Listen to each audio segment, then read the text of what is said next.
पाठ्यक्रम के नए टॉपिक प्रकाश संश्लेषण, इंग्लिश में इसको फोटोसिंथेसिस कहते हैं। प्रकाश संश्लेषण के बारे में हम लोग देखेंगे कि प्रकाश संश्लेषण क्या होता है।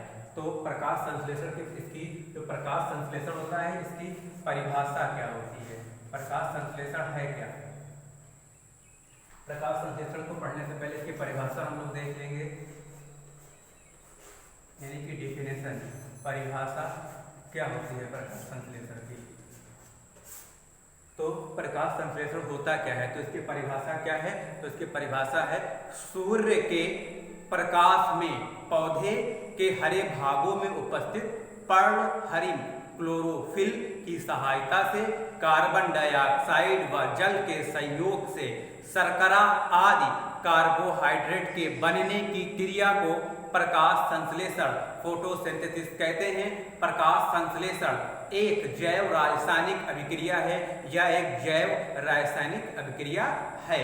तो सूर्य के प्रकाश की उपस्थिति में पौधों के हरे भागों में उपस्थित पर्णहरित यानी कि क्लोरोफिल की सहायता से कार्बन डाइऑक्साइड व जल के सहयोग से शर्करा आदि कार्बोहाइड्रेट के बनने की क्रिया को प्रकाश संश्लेषण या फोटोसिंथेसिस कहते हैं। प्रकाश संश्लेषण एक जैव रासायनिक अभिक्रिया है और इसमें क्या होता है 6CO2 plus 12H2O, 6CO2 plus 12H2O सूर्य का प्रकाश और पर्णहरित क्या होगा, सूर्य का प्रकाश और पर्णहरित, सूर्य का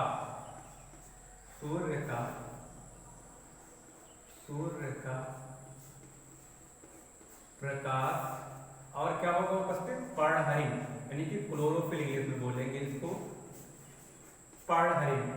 कार्बन डाइऑक्साइड प्लस जल, सूर्य का प्रकाश प्लस पर्णहरित क्या बनेगा, ये दोनों मिलकर खाना बनाएगा। खाना मतलब ग्लूकोज, 6C6H12O6 बनेगा। क्या बनेगा, C6H12O6। ये क्या है, ये आपका ग्लूकोज है। ये क्या है, ग्लूकोज, ये आपका ग्लूकोज है। और इसके साथ में क्या होगा, ऑक्सीजन और जल मुक्त होगा। 6O2 प्लस 6H2O यानी कि जल, 6H2O। ये फार्मूला बहुत इंपॉर्टेंट है। 6CO2 प्लस 12H2O सूर्य का प्रकाश, पर्णहरित, एरोमारिक C6H12O6 plus 6O2 plus 6H2O।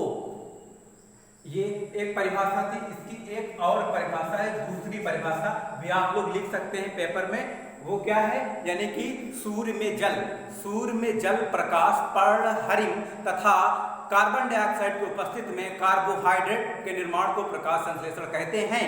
और प्रकाश संश्लेषण की क्रियाविधि क्या होती है, प्रकाश संश्लेषण एक जटिल ऊष्माशोषी एंडोथर्मल उपचयी अभिक्रिया है जो प्रमुखता निम्न दो चरणों में पूरी होती है। एक होती है प्रकाशीय अभिक्रिया यानी लाइट रिएक्शन, एक क्या होगी आपकी प्रकाशीय अभिक्रिया। पहली हो जाएगी प्रकाशीय अभिक्रिया, समझते चलेंगे इसमें क्या होगा, प्रकाशीय अभिक्रिया, प्रकाशीय अभिक्रिया।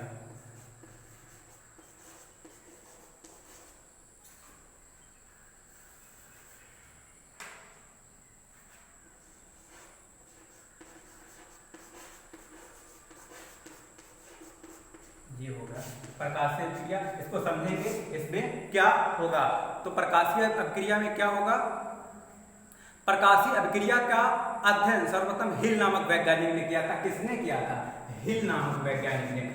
इसका अध्ययन सबसे पहले किसने किया था, प्रकाशीय अभिक्रिया का अध्ययन सर्वप्रथम हिल नामक वैज्ञानिक ने किया था।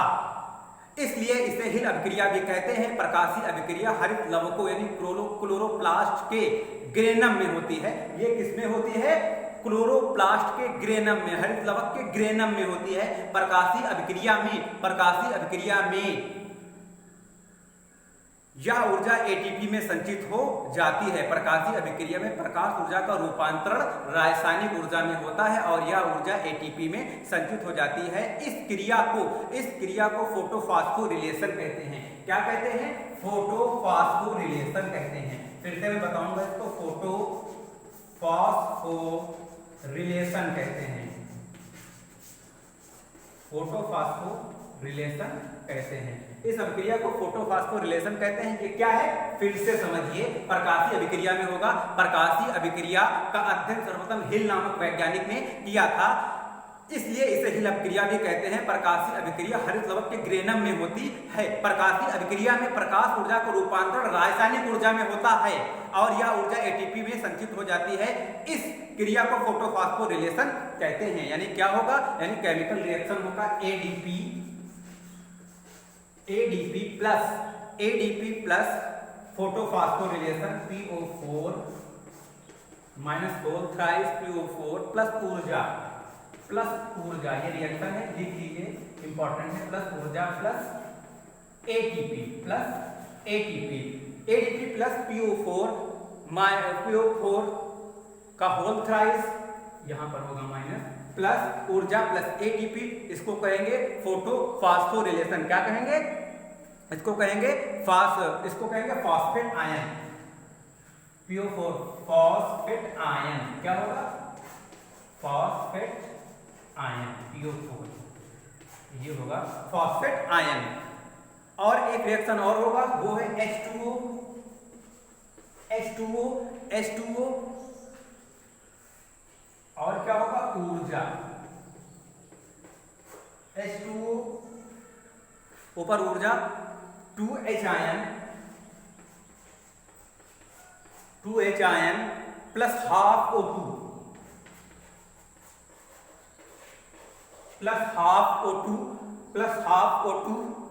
प्लस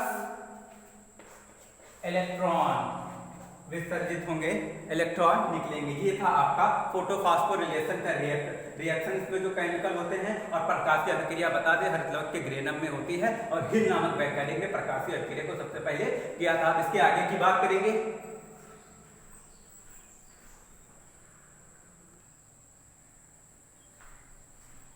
इसके बाद हम लोग दूसरी रिएक्शन देखेंगे, अप्रकाशिक अभिक्रिया अथवा जैव रासायनिक संश्लेषण अथवा डार्क रिएक्शन या केल्विन बेल्सन चक्र।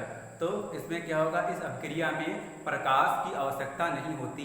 इस अभिक्रिया की खोज वैज्ञानिक ब्लैकमैन ने की थी। इस वैज्ञानिक ने ब्लैकमैन ने, उसको हिल ने खोजा था, इसको ब्लैकमैन नामक वैज्ञानिक ने खोजा था। इस अभिक्रिया को ब्लैकमैन नामक वैज्ञानिक ने, यानी कि इस अभिक्रिया में प्रकाश की आवश्यकता नहीं होती है, इस अभिक्रिया की खोज वैज्ञानिक ब्लैकमैन ने की थी। इन्हीं के नाम पर इसे ब्लैकमैन अभिक्रिया कहते हैं। यह अभिक्रिया हरित लवक के स्ट्रोमा में होती है और इससे पहले जो हिल अभिक्रिया थी वह हरित लवक के ग्रेना में, लेकिन ये किसपे? ये हरित लवक के स्ट्रोमा में होती है। यह अभिक्रिया भी निम्नलिखित चरणों में पूर्ण होती है। CO2 plus RUBP aroma 2PGA, यानी कि हो जाएगा बाईरिबोलोज फास्फेट। RUBP इसको कहेंगे बाईरिबोलोज फास्फेट। 2PGA बनेगा फास्फोग्लिसरिक अम्ल। फिर उसके बाद PGA यानी फास्फोग्लिसरिक अम्ल, NADPH2 और ATP से क्रिया करके PGAL यानी फास्फोग्लिसरल्डिहाइड बनाएगा। फिर फास्फोग्लिसरल्डिहाइड ये निकल के इधर आएगा और एक और अभिक्रिया होगी PGAL और ये बनाएगा फ्रक्टोज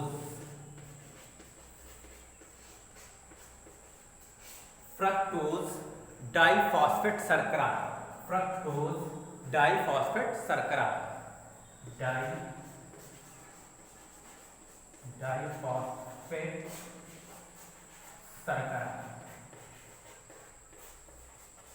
ये बनेगा आपका, यानी फास्फोग्लिसरल्डिहाइड फिर आगे क्रिया करेगा और ये यहाँ पर क्या होगा? इसके साथ अभिकर्मक क्या होगा? एल्डोज के साथ, और फिर फ्रक्टोज डाइफॉस्फेट शर्करा बनेगा। तो प्रकाश संश्लेषण की परिभाषा को हमने देखा, हिल अभिक्रिया देखा और कैल्विन बेल्सन चक्र, अप्रकाशित अपक्रिया को हमने देखा, ब्लैक बैंड अपक्रिया को देखा। इस तरह से प्रकाश संश्लेषण जो था आपका कक्षा 10 में प्रकाश संश्लेषण आज आपका समाप्त हो गया है। और आज आपका ये जो जैव प्रक्रम था, ये जैव प्रक्रम जो अध्याय 6 चल रहा था, जैव प्रक्रम, ये पूरा समाप्त हो गया है। यानी अध्याय 6 जैव प्रक्रम के जितने भी टॉपिक थे वो सारे समाप्त हो गए हैं। अब हम लोग कल जैव प्रक्रम से को खत्म कर दिया है। आज हमने अध्याय 7 अगले दिन कल हम लोग पढ़ेंगे। तब तक के लिए आप सबको नमस्कार। अगले दिन अगली वीडियो फिर हम लेकर आएंगे।